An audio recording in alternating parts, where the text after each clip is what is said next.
In a spiritual transformation, you may feel stuck while others seem to be progressing in life, blocked in pursuing things you once felt joy for, getting that job, looking shredded, hobbies, relationships, etc. Society's blindness to spiritual growth makes this journey extra hard. It doesn't even exist in society because it only recognizes and rewards ego growth, aka the identity project or ambition project.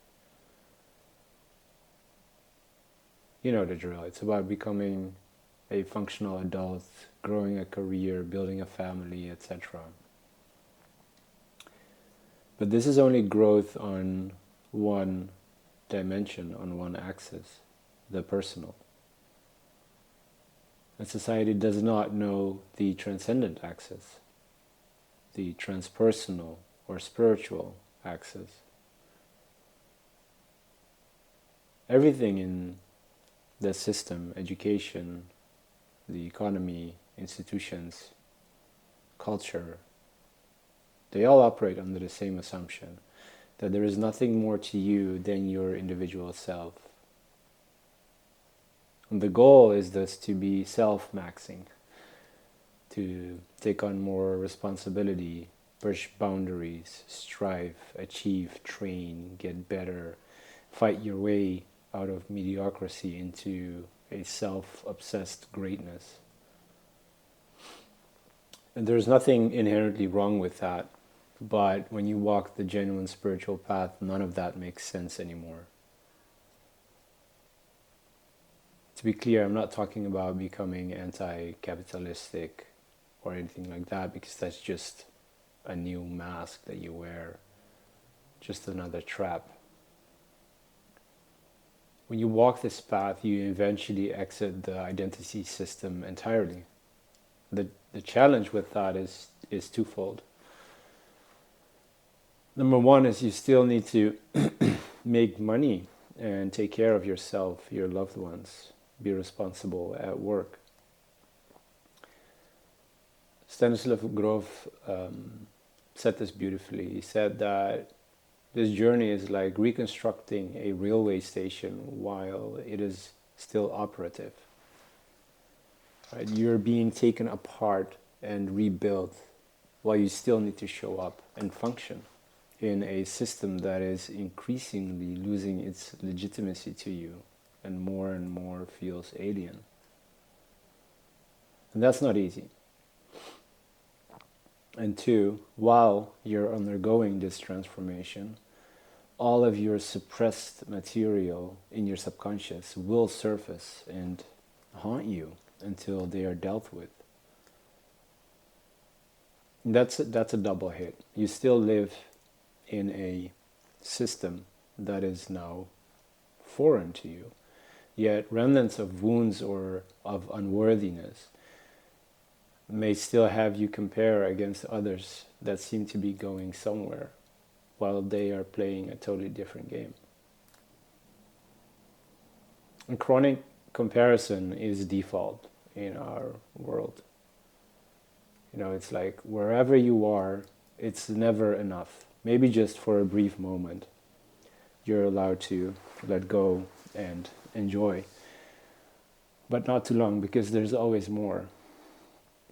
There's better, there's nicer.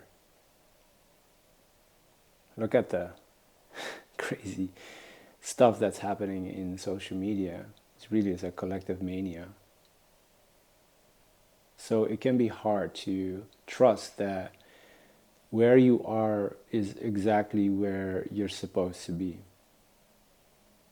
But why though? Why is it so hard? Look at nature. For nature, it's not hard to be what it is. Well, this shit runs deep. Let me try to explore just how deep. Comparing against others and the fear of falling behind is not like a weakness or flaw on your end. It's a response to old and primal conditioning. You and me, by nature of being an individual, you're a central node in your reality, and you need to feel like you matter. Otherwise, nothing matters. To be more precise, you can't live with the feeling that you don't matter. The issue is that nearly all of us carry some version of believing we don't really matter. If you've done some inner work, you probably bumped into primal wounds of unworthiness, beliefs about being weak, not good enough, etc. That's a deep and complex topic, deserves a separate video, and I might share some links for further reading. But mix these unworthiness wounds with our tribal wiring. I can imagine for our ancestors, leaving the tribe or being cast out of it would mean death. And this is something that our ancestors have been conditioned to for hundreds and thousands of years. And the true spiritual path means leaving behind the collective, which is a psychological death. And the point is that feelings of inadequacy are a complex, layered shit show. And I would just want to say that if you find yourself here comparing and feeling like you're lacking or less than, don't listen to the collective delusion. Don't let society, family, friends, colleagues, influencers, anyone, don't let any of them tell you where you should be. Nobody knows. Not even for themselves, let alone for you. Drop comparing yourself with others. How most people, they are running the hamster wheel in their own cage. Also, if they seem accomplished or successful, whatever that means. They're not free. How much money you have, or how important your role is, or whether you are a thought leader, all mean nothing on the path to truth or love. And you got to realize and accept that you're not part of that race anymore. Of course, there's people that from a lucid place do beautiful things while they are successful according to society's standards. But there's no causal relationship there. And the North Star for spiritual transformation is transcending the separate self or the small self. The separate self that is obsessed with itself within its identity project. And as long as any sense of you, of your self-worth is tied to success, whatever that means again, you're not free. So don't allow the culture dream have the power over you. It will only make spiritual transformation harder. And the path you're on is the path you're on. Life intends you to be here, right? And whenever you feel external pressure or to be somewhere or someone else, that nagging, heavy feeling that maybe you should be doing bigger, more impressive or profitable things, or you should have had a partner and kids by now, whatever it is, don't give in to it. A part of you may tell you that you're a failure, right? Don't listen to that. Don't go back there. Because the reality is that, like I said, after a genuine awakening, you're not part of the collective dream anymore. And when you've seen through ego's veil, the dream's collapse is guaranteed. You may not be fully enlightened yet, which might take years or decades or whatever, but the dream state's membrane has been irreversibly damaged. And, this might be easier said than done. It is. Especially because of something quite insidious that we all carry within us. Programs and sub-programs. Personal instances of the collective dream that we have inherited and that live in our system. And they show up as this nagging feeling that wherever you are is incomplete, or a feeling of disappointment, like you're wasting your skills, talents, intelligence, time while on this journey. I've been there, many times. I was one of those people. I was very driven, doing multiple things at once and fairly successful across the board until I had a nuclear collision with non-dual consciousness and its fallout. A full deconstruction and reconstruction of what I am. And the rest is history. The point is that this stuff goes deep.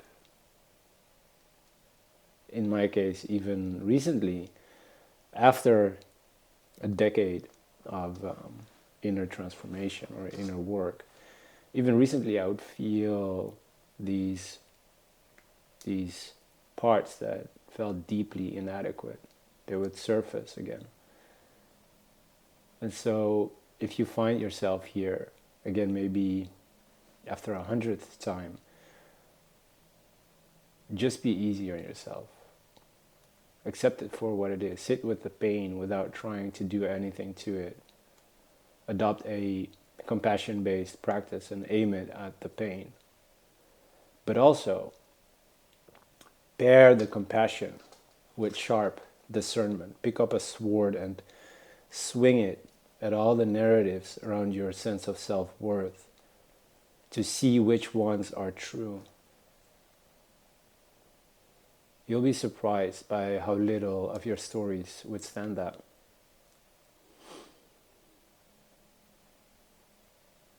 In more practical terms, you got to familiarize yourself with your support programs.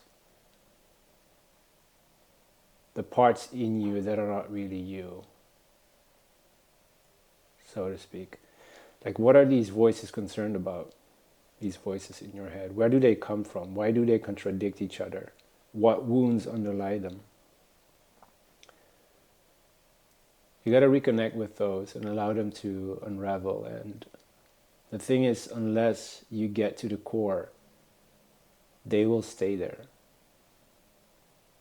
Things like corrective therapy, affirmations, or changing your behavior might feel good temporarily, but they don't get to the root.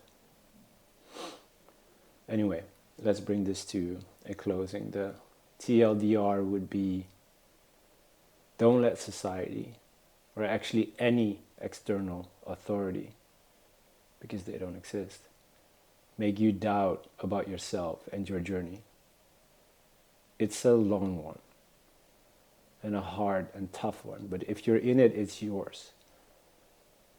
And what makes the journey extra hard is that it is not recognized in Western society.